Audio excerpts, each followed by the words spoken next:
cruise ship or battleship? Which one are you on? Welcome to Back to the Bible. Today, pastor and Bible teacher Bryan Clark takes you to 1 Peter to help you prepare for spiritual battle and move forward in faith. Later, he'll be joined by Kara and Arnie for an encouraging conversation about sharing God's love in today's culture. Now here's Bryan Clark with today's message.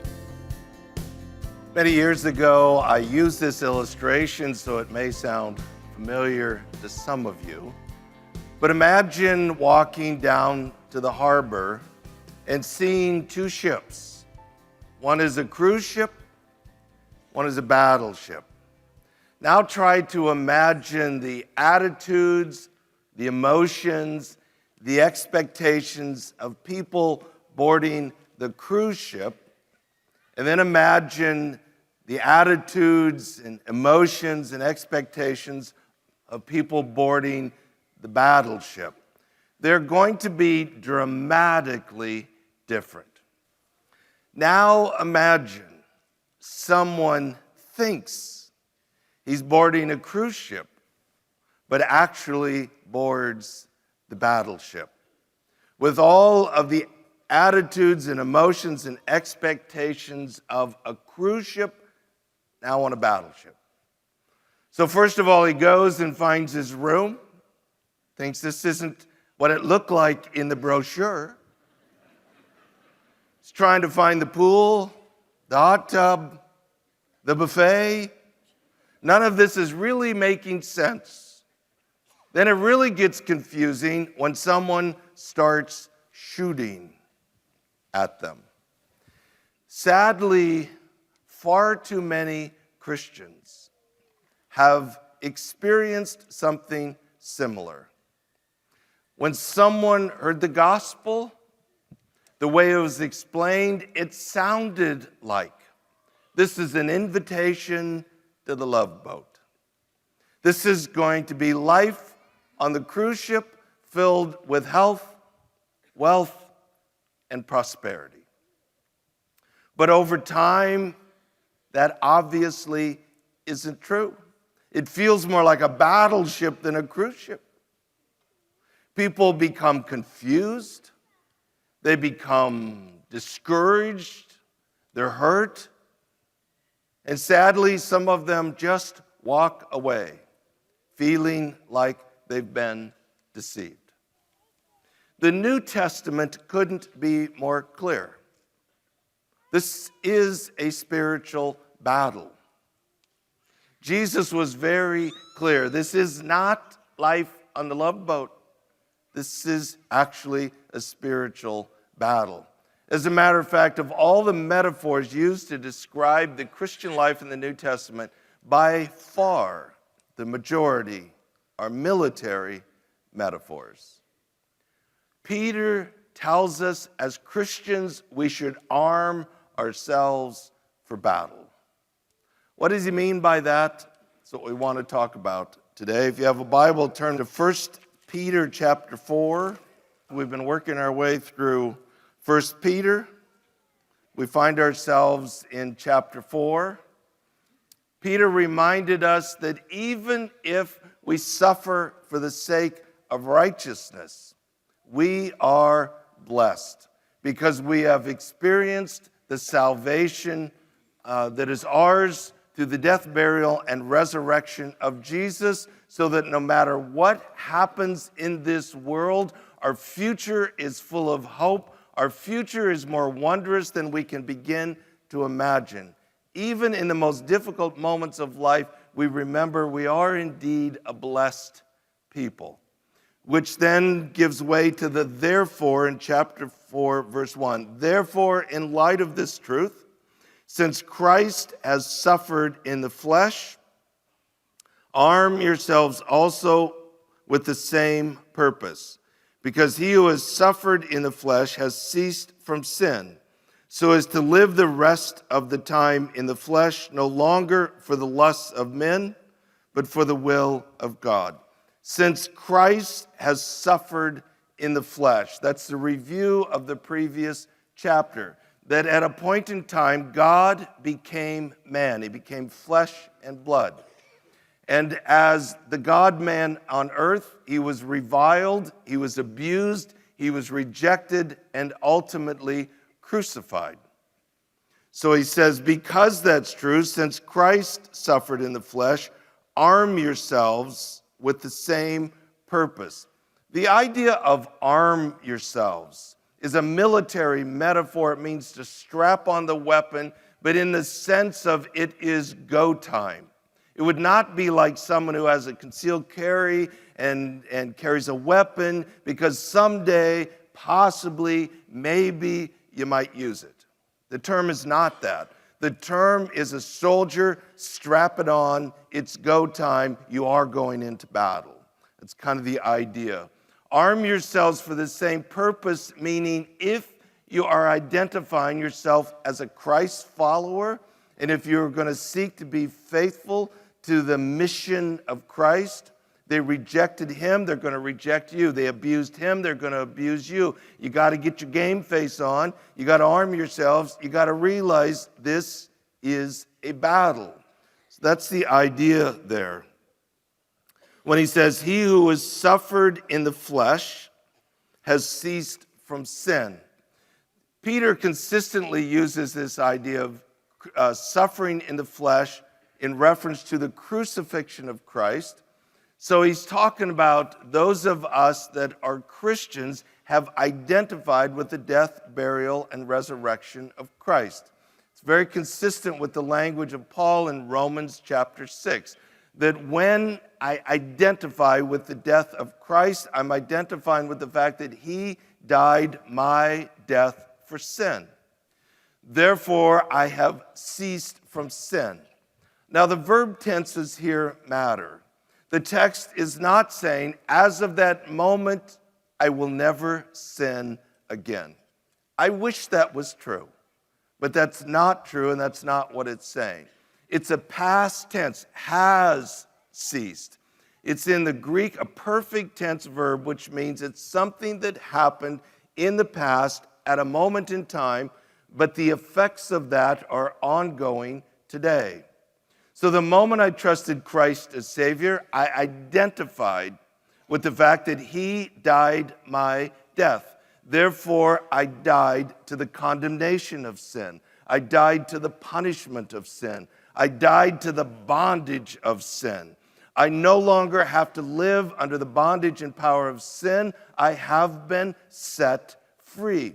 I'm free now to pursue the righteousness of God, to no longer live according to the lusts of man, but actually to pursue the will of God.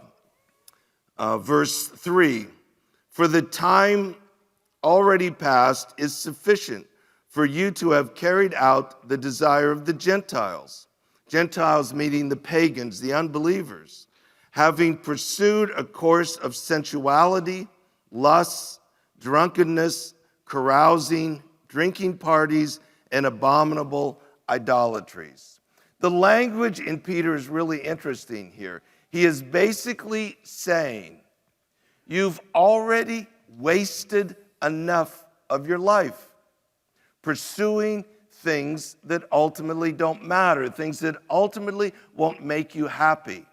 He talked about this in chapter 1. We've talked about the fact that Peter kind of cycles these topics and kind of builds on them throughout his letter. In chapter 1, he says, at one time, before you knew God, you had legitimate desires and you were trying to satisfy them with anything that you could pursue. And you did that because you were ignorant. You did that because you didn't know what else to do. But once you've encountered the resurrected Christ, don't continue to pursue what you pursued in ignorance. Now you have found what your soul has been longing for. So what Peter is saying is you've already wasted enough of your life. There is a sense of urgency to the mission. We have a job to do. We don't have one more single day to waste. It is an interesting question to wrestle with. What percentage of your life would you say has truly been lived on mission for the things that ultimately will matter forever. Every day that you live on mission changes that percentage. You can't go back and change the past, but Peter is saying we've wasted enough days on that stuff. Let's arm ourselves to be focused on the mission.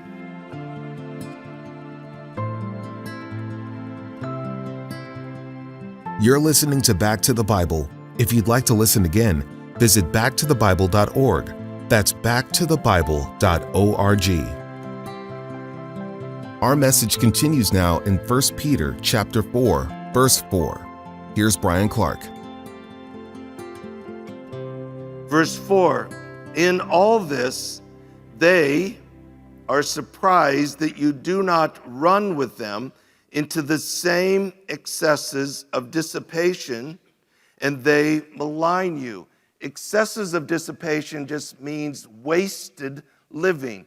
It's the same phrase that was used to describe the prodigal son when the prodigal son was wasting his life. Who are the they that malign you? The they are those that you used to run with, those that engage in the behaviors that are described. At some point in time, you decided no longer to live that way, but to actually pursue righteousness, to live according to the will of God. And the text says that surprised those that you used to run with. I don't really care for that translation. It isn't just that they were like surprised, they find it strange. They find it odd. There's even a little bit of the flavor. They're kind of offended. Your choice to walk in righteousness exposes their sin, and they don't like that. So they react to that. When you choose righteousness, it exposes unrighteousness. Most of us have had that experience. The people that we used to do those things with now get offended. They look at you like, oh, now you're so holier than thou. And all of a sudden, the slander and the verbal abuse, and they start to malign you because your righteousness is exposing their unrighteousness, and they don't like it. Now stop and think about this. Peter actually heard these words directly out of the mouth of Jesus himself. Listen to what Jesus said to Peter in John chapter 3. This is the judgment, that the light has come into the world, and men love the darkness rather than the light. Why? For their deeds were evil. For everyone who does evil hates the light and does not come to the light, for fear that his deeds will be exposed. It's exactly what Peter is saying. You need to understand when you choose the path of righteousness, when you choose to do the right thing, there's going to be people around you that don't like it because it exposes their own sin. It's like a flashlight shining on their life, exposing the cockroaches in their life, and they don't like it. So they verbally attack, they malign you, they slander you. If you're going to be a serious Christ follower, and you are a people pleaser by nature, that is going to be a very difficult assignment. You have to accept the fact that if you're going to walk in the light, if you're going to walk according to righteousness, this is a declaration of war. This is a spiritual battle. You're not always going to be loved or accepted or applauded. You're going to be slandered. You're going to be maligned. You're going to be treated unfairly. That's part of the cost. That's what he means by arm yourselves. Verse 5, but they, those that slander you, they will give an account to him who is ready to judge the living and the dead. There is a reminder at the end of the story, there's only one opinion that matters. We've already seen this in Peter in chapter 3, that God is for the righteous, God is opposed to those who do evil. This is the reason why I do not seek vengeance, why I don't fight back. Peter has told us again and again that our calling as the people of God is not to contribute to the anger, to contribute to the hatred, to contribute to the conflict that so defines our culture. Ultimately, I understand that at the end of the story, there's only one opinion that matters, and that is the opinion of God. And God sees me through his grace and mercy. Peter told us in chapter 1, you have been born again through the grace and mercy of God to a living hope through the resurrection of Christ, to inherit an inheritance already reserved in heaven for you. Nobody can change that. Nobody can diminish that. Nobody can take that away from you, no matter what the culture says about you. At the end of the story, there's only one opinion that matters, and as a Christian, that one opinion is for you. But there's also a reminder that those who attack, those that slander, will stand before a holy God and give an account. The idea of judging the living and the dead is that some of that judgment will be now in various ways, but absolutely, for sure, all of us ultimately stand before God at the end of the story, which then creates kind of the urgency in the next verse. Verse 6, for the gospel has for this purpose been preached, even to those who are dead, that though they are judged in the flesh by men, they may live in the spirit according to the will of God. What Peter is saying there is because we understand that one day every single person, everyone we work with, everyone in our family, everyone that we go to school with, everyone next door, every person will ultimately stand in judgment before a holy God. We as a culture don't like this. We don't want to talk about it, but that doesn't make it go away. What Peter is saying is that's why we preach the gospel. What is at stake is the eternal souls of the people around us. If they do not understand the gospel, if they do not experience the saving grace of Jesus, they have no hope. Peter is saying, when he talks about those who are dead, he's meaning those that are dead right now at the moment he's writing this. And what he is saying is that there were those whom we preached the gospel to, who heard it, they believed it, and their life was radically transformed by the power of Jesus. But because they chose to walk righteously, they were slandered, they were persecuted. Most scholars think he's referring to those who were ultimately executed for their faith. So when he says they were judged by men in the flesh, he's saying those people on this earth judged them and executed them for their commitment to Christ. But now, this very moment as Peter is writing, they are very much alive in the presence of God, because at the end of the day, God's verdict is the only one that matters. In essence, then, Peter is saying there is an urgency to the message of the gospel. At the end of the story, every single one of us, we're going to die. And we're going to stand before a holy God. And the only thing that will matter then is whether or not we have trusted Jesus as Savior. Between when Peter said that and now, 2,000 years, imagine how many millions of people have died. There's an urgency to the message of the gospel. We cannot afford to waste one more day. There's people you work with, you go to school with, you live next door to, and they will stand before a holy God.